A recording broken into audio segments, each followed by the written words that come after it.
What's up, Michigan fans? Welcome back to the Maize and Bluebeard podcast, where we talk all things Michigan football and basketball. MBB and the place to be. Go Blue! Thanks for taking time out of your day to hang out with me and chat about some Michigan football in this video. We've got a lot to get to. We've got some things to update you on, some exciting things and some bummer things, and just some things going on in the college football world that are interesting. So yeah, let's get to it right now. Again, if this is your first time here, I would love to have you subscribe. I'm a lifelong Michigan fan. This is a brand new channel. Just kicked it off in the last week, and it's been an amazing first week. I'm having a blast getting to know and meet so many Michigan fans. I have so many fun plans for this channel, so I'd love to have you aboard. And so please give me a like, subscribe so you know when things come out, leave a comment. I respond to everyone. Let's have some fun. Speaking of fun, don't forget that every day I do a question of the day poll in my community post tab, so go in there, or if you're swiping through YouTube you might see it, but be sure to vote on today's question of the day, and at the end of this video I'll reveal the results of yesterday's and let you know what my choice would be. And we do this every day, just something fun for us to do. But let's get into the news. So the day started off really good. I had put my video out yesterday morning, and I had talked a lot in it about Nathaniel Staehling because I had heard that he was a target. I did a deep dive into him, and I shared what I found out, and I was really excited. So when I saw that he had committed, he posted Sunday morning that he was going to Michigan, I was so pumped and I was so excited. So that was a great way to start the day. Again, he is a linebacker from North Dakota State, the Bison, in the FCS. And if anybody watches FCS football, you know that they are juggernauts in that division. They could wallop a bunch of FBS teams, especially some of the smaller schools. They are always play tough. They always play hard, and they've got a bunch of guys that have gone to that have come to the FBS college level and amazing things. So it's always cool to see players from there go, and it's cool to see one come to Michigan. So if you think FCS school, we'll talk about that in a little bit, but don't think that it's a bad team or whatever. They are like the Georgia, Alabama, Ohio State of FCS. They're always in it, always the first or second ranked team in the playoffs. They always go on deep playoff runs, and they always are tough to beat, won a lot of national championships. Great program. They get really good players, some of the best in FCS. So that is exciting that we got someone who was a team captain, middle linebacker, very tough, hard-nosed, kind of a throwback middle linebacker. Loves football, loves to hit, high motor. But he also is sneaky athletic. If you watch him running, it seems like he's not running that fast, but he moves quick, and he is very athletic and dynamic. In high school, he didn't just play, he played linebacker and safety, but he also played quarterback, running back, receiver, and at those three positions, he put up nearly 2,500 yards of offense and scored 30 touchdowns. So this dude is an athletic freak, and he's a Swiss Army knife because he also did punts and kicks, which is pretty awesome, kicking field goals and punting. So hey, if we ever need him to do that, we know he can do that too. But just what a dynamic athlete to have. And he's a team captain, a team first guy, a leader on and off the field. He's been honored for academics. He's on the academic teams. He was an honorary mention for the all-conference team for what he did on the field. He was the second leading tackler. His stats for last year: 75 tackles, 6 tackles for loss, 3 interceptions, 2 of which were pick sixes. And get this, those 2 pick sixes came in the playoffs against Eastern Illinois. And they lost in a 1-point game, but he had 2 pick sixes in that game. Talk about someone that shines in the spotlight, that steps up when your team needs it in the biggest moments. That's what we have in Staehling. So I'm very excited that he's a Michigan Wolverine. And I am just beyond ecstatic to have him here. He'll have 1 year of eligibility left, which will be nice, because I think he's going to be really solid. I think him, Nathaniel Boateng, and Troy Bowles are going to make a very nice three-man main core of the linebacking group. And then Chase Taylor, I think, is going to be a stud that rotates in. I think Moa could have a shot. I'll talk about him in a minute. And I think that Max Alford can be a very good piece of this linebacker unit. And maybe even Christian Pierce or some of the other freshmen and sophomore that haven't got really a chance at all to play. But Michigan's still looking. Remember, the portal is closed from players entering it, but the players all in it are stuck in there trying to find a new home. So Michigan's still looking. They're still working their magic. And I wouldn't be surprised to see him sign another couple guys still, and maybe even on the defensive line. But right now, I really like this linebacker room, especially with this coaching staff. They can get a lot out of him. And they went out and got this guy because they see something special in him. And they also brought in Max Alford from BYU, who Jay Hill coached, and a Samoa who was at BYU before Michigan State, who Jay Hill coached. So guys they trust, guy they know they can coach up and get a lot out of. So I'm excited. And I think Troy Bowles has never had a chance to be the guy. And I think when he's been on the field last year, we finally got to see some of his speed, and he flashed at times. And a full off season of getting coached up and being in this defense. Like, that's the other thing. The season doesn't start tomorrow. This amazing coaching staff has all the rest of winter, spring, summer to coach these guys up, help them learn how to play the defense they want to play. And they're just going to have an opportunity to gel and play together. And I'm really pumped. I'm excited. Like I've said before, I think the transfer portal, especially with how big and crazy it gets, it's like free agency. And you're just like, I don't care about all these, guys that haven't flashed, haven't done anything on my team. I want proven guys right now at every spot. And it can kind of take away from some of that development that you used to see all the time, where you didn't even think about transfers and all that. It was just like, okay, these seniors left, these juniors left. I can't wait to see how these freshmen and sophomore do. They've been waiting their turn and developing. So that's one thing that we can't forget. Developing is important, because if we don't develop guys, why would a recruit want to come here? If we're just bringing in transfer portals and nobody ever gets to play that we recruit. So that's an important part, but also development is going to be way different, and progress and growth is going to be something we actually see and we get excited about, because under Sharon Moore, that wasn't happening. Nobody was developing. Nobody was growing. Nobody was getting better, really. It was just all talent based, and just learning from playing the game, because Sharon was not focused on what he should have been. So there's a lot of things that are going to be different. So just remember that no matter where this lands, when it's all said and done, we have our roster set. I do think they'll probably add a couple more guys, but if they don't, I like what we have right now, and I am cautiously optimistic. Would it be nice to have a proven guy? Yes. But Staehling has proven that he can be productive and dynamic at North Dakota State, which is a really good school, always playing in the playoffs and just really well coached. So I think he's going to be a great piece. And I think I really like Owusu Boateng, and I really like Chase Taylor, and I really like Troy Bowles. So I feel better than most people.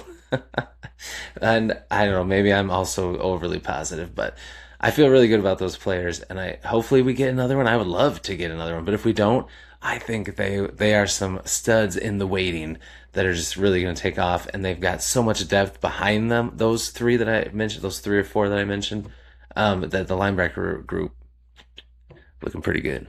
There's a lot of talent in this room, and if this was, I don't know, 10, 15 years ago, and you're looking at these two groups, we'd be like, oh man, it's going to be exciting to see how good this young group at linebacker and defensive line are now that they finally have their shot. I can't wait, and we'd be pumped.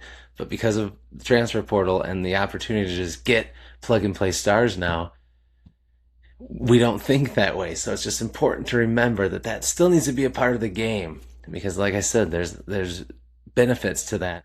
Back to Nathaniel Staehling, something that I've seen a lot in comment sections and on message boards since he got it. A lot of people are excited, but a lot of people are just writing him off right away, like right in the bench, another depth piece. This isn't going to help at all. He's an FCS player. He can't stack up to the talent in the Big Ten and in Division One, FBS. And miss me with that because there are so many examples of FCS players coming to this level and doing incredible. I gave those stats of Staehling, and talked about everything I talked about and said he was from Western Michigan or he was from San Jose State.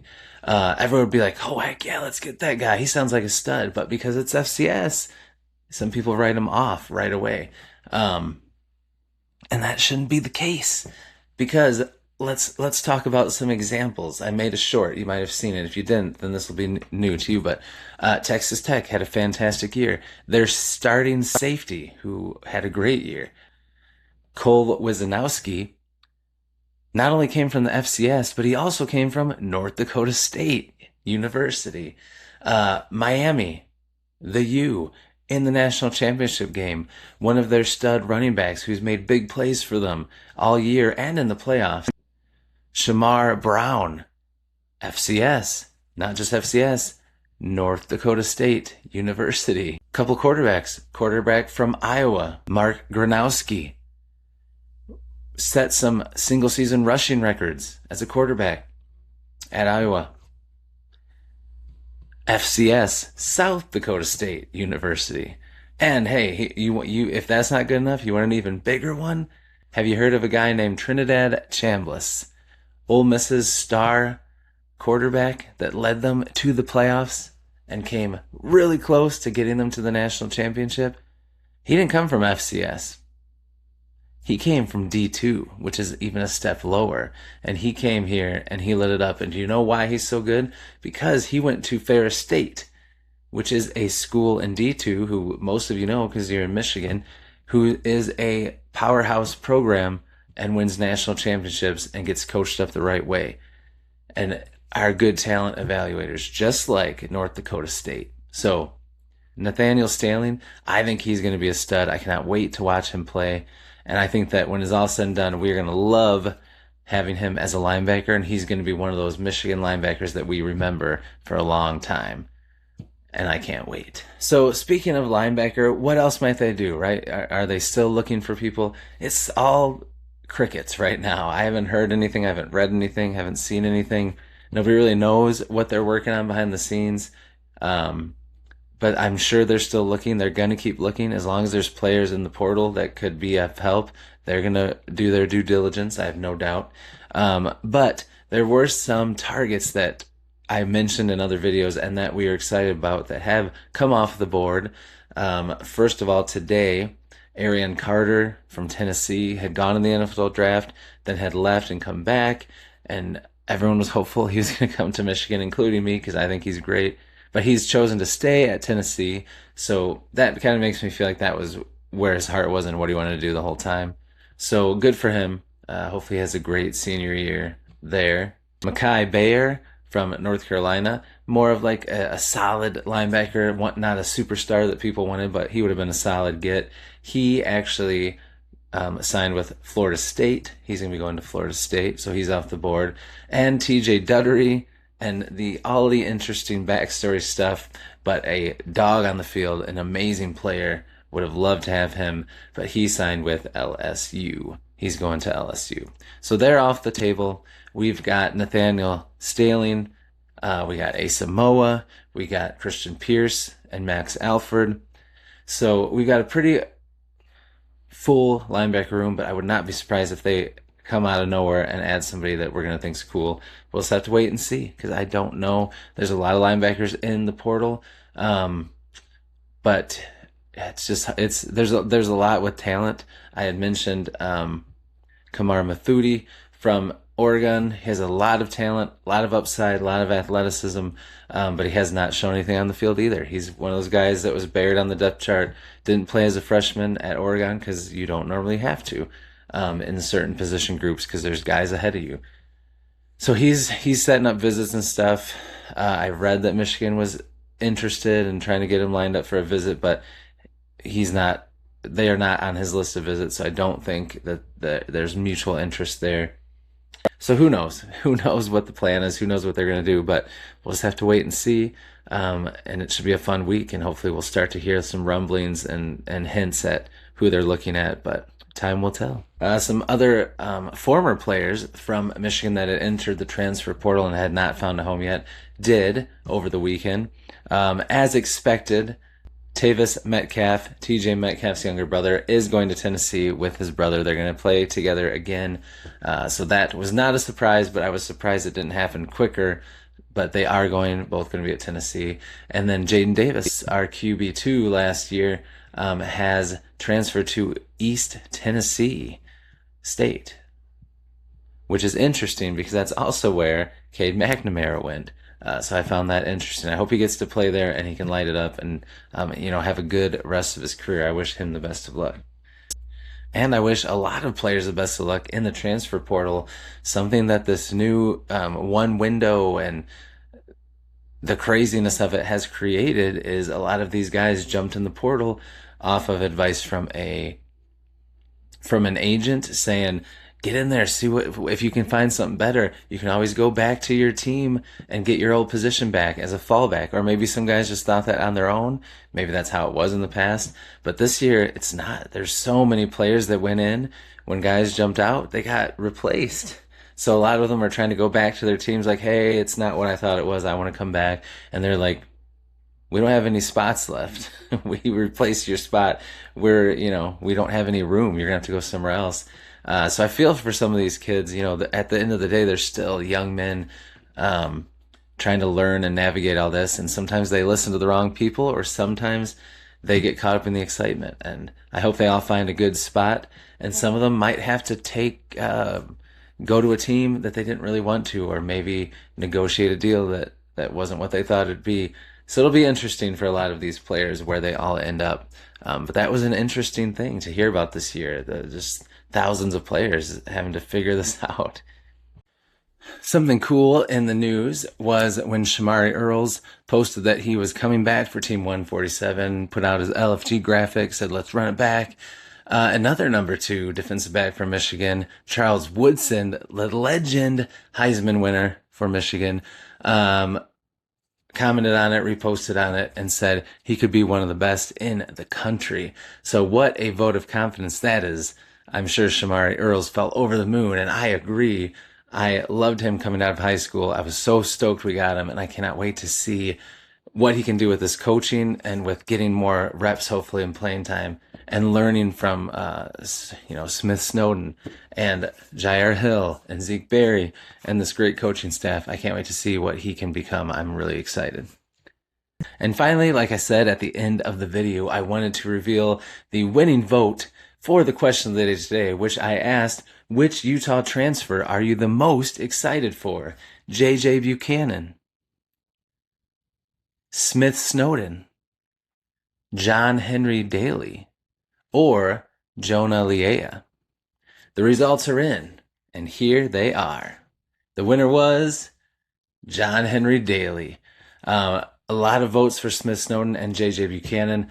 No votes for Jonah Leah. I think we all love Leah, but when you look at who you're pumped about and who could have the biggest impact, I think that's how you saw the voting go. Like J.J. Buchanan's going to be a beast. He's going to be fun to watch, but we've got so much firepower on that offense that he's going to be fun to watch. But I'm glad we got him, but it's not doom